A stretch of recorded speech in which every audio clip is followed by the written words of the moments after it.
Happy birthday to you. Shortcut ko na, Brad, kasi si Kulot ano lang daw, limit lang yung aming records. Now, happy 40th birthday, Brad. Biro mo yun, no? Nasa 40 ka na. Lamang ka lang ng 2 taon sa akin. Buti pa kami 2 taon pa. Anyhow, ano naman wish ko lang naman sa yung good health. Siyempre sa family mo. Sana yung 9 lives mo madagdagan pa. Ha?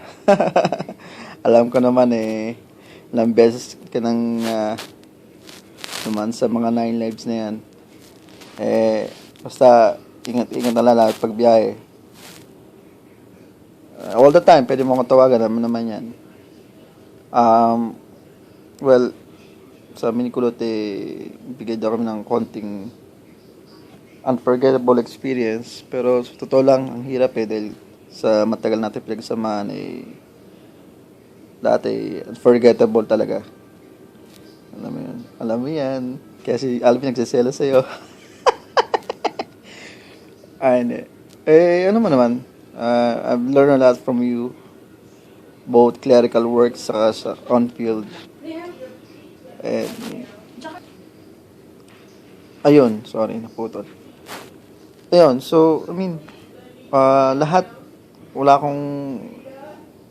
unforgettable Siguro pinaka-highlight siguro yung nagpunta tayo ng Mindanao sa South Cotabato.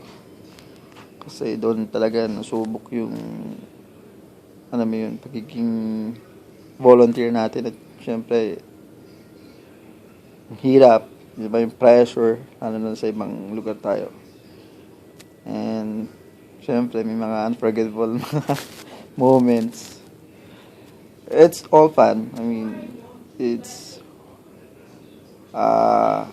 happy na nakilala kita at naging boss kita at naging kaibigan kita. From that, Brad, saludo ako sa iyo. So, magkikita pa tayo. Hopefully, magkita ulit tayo.